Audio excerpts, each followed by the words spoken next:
Gloire au Seigneur. J'aimerais qu'on puisse lire ensemble dans Joël chapitre 2, et on va lire du verset 12 jusqu'au verset 17. Gloire au Seigneur. Ça dit, maintenant encore, dit l'Éternel, revenez à moi de tout votre cœur, avec des jeûnes, avec des pleurs et des lamentations. Déchirez vos cœurs et non vos vêtements, et revenez à l'Éternel votre Dieu, car il est compatissant et miséricordieux, lent à la colère et riche en bonté, et il se répand des maux qu'il envoie. Qui sait s'il ne reviendra pas et ne se repentira pas, et s'il ne laissera pas après lui la bénédiction, des offrandes et des libations pour l'Éternel votre Dieu. Sonnez de la trompette en Sion, publiez un jeûne, une vocation solennelle, assemblez le peuple, formez une sainte réunion, assemblez les vieillards, assemblez les enfants, même les nourrissons à la mamelle. Que l'époux sorte de sa chambre et l'épouse de sa chambre. Quand le portique et l'autel pleurent les sacrificateurs, serviteurs de l'Éternel, et qu'ils disent, Éternel, épargne ton peuple. Ne livre pas ton héritage en opprobre aux railleries des nations. Pourquoi dira-t-on parmi les peuples, où est leur Dieu? Alléluia. Ici, on va prendre quelques instants pour regarder la puissance de la prière ensemble. Comment la prière a l'autorité et nous donne la puissance pour agir dans le nom de Jésus.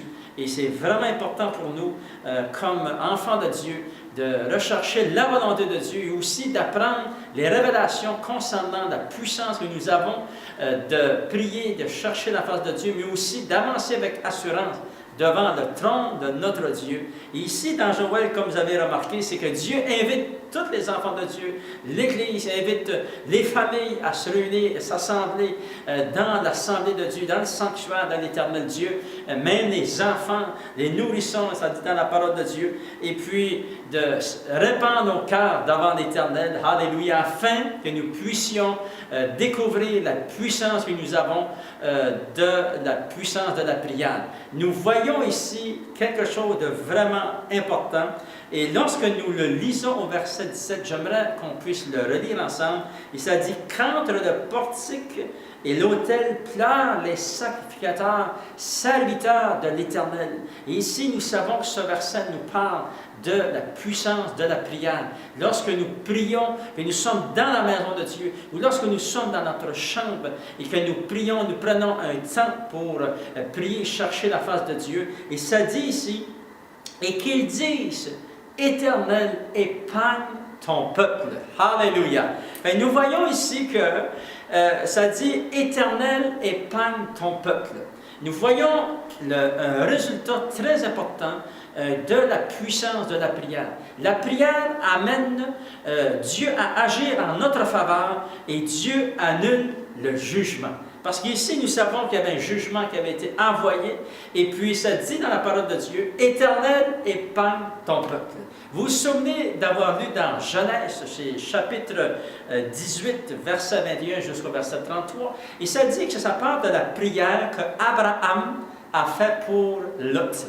Lorsque Lot vivait dans les villes de Sodome et Gomorrhe, et ça dit que Dieu, le jugement allait venir, et que Dieu est venu vers Abraham, et puis que Abraham a demandé à Dieu d'épargner Lot, qui était le cousin d'Abraham, son épouse, ses enfants, et puis de les faire sortir de ce pays avant que la destruction vienne. Et ça dit dans la parole de Dieu, que nous savons, d'après la parole de Dieu, que Lot est sorti, que sa famille sont sortis de ce lieu, de cette ville, et puis que le jugement est venu.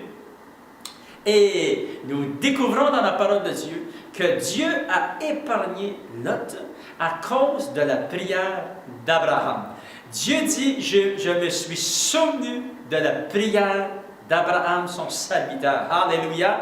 Et vous savez, Dieu utilise la puissance de la prière pour enlever le jugement dans nos vies, pour l'éloigner de nous, gloire au Seigneur. Et aussi, Dieu l'utilise pour qu'on puisse prier afin que Dieu puisse aller chercher ceux que nous aimons, que Dieu puisse les amener dans son royaume, que Dieu puisse les amener à la vérité, au salut. Gloire au Seigneur ne doit jamais se relâcher dans la prière parce que nous avons la puissance pour annuler le jugement sur la vie des gens.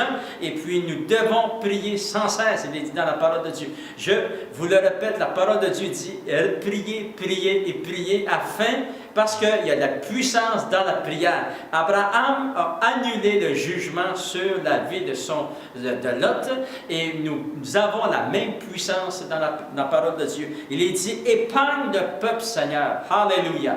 Et j'aimerais qu'on puisse regarder juste nos vies à nous. Vous savez, lorsque vous avez crié à Dieu, Dieu vous a épargné la colère à venir.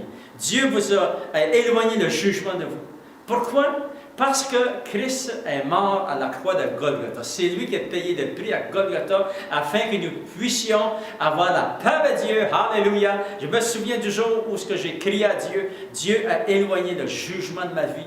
Et le Seigneur, au lieu permettre le jugement, il a envoyé la bénédiction en abondance. Il a envoyé la paix. Il a envoyé la sécurité. Il a rempli ma maison d'une arbre de paix. Il est dit dans la parole de Dieu. Gloire au Seigneur. Il a rempli mon âme de sa paix. Il m'a donné les révélations de la parole de Dieu. Il m'a donné la guérison, la restauration. Dieu est tout-puissant. Et tout cela a commencé le jour où j'ai crié à lui du fond de mon cœur. Alléluia.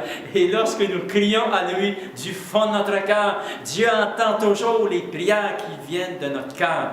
Gloire au Seigneur. Vous savez, on n'a pas besoin, oui, on peut lire des prières, mais c'est très important de prier avec notre cœur. Seigneur, interviens, Seigneur. Viens me toucher, Seigneur, oh Dieu. Priez avec votre cœur, de tout votre cœur. Et Dieu entend la sincérité de nos cœurs. Gloire au Seigneur. J'aimerais terminer en priant pour vous. Maintenant que Dieu puisse amener la bénédiction. Seigneur, je prie au nom de Jésus pour que la bénédiction vienne dans le foyer de ce jeune homme, cette jeune femme. Je prie, Seigneur, de toucher maintenant. Je prie que l'onction et la puissance du Saint-Esprit touche ton serviteur maintenant, touche ta servante, que tu puisses amener la guérison, la restauration au nom de Jésus. Tu es loin de nous le jugement, Seigneur, oh Dieu. Sauve-nous et sauve nos familles et nos foyers. Au nom de Jésus, nous t'avons prié. Amen. À lui soit la gloire.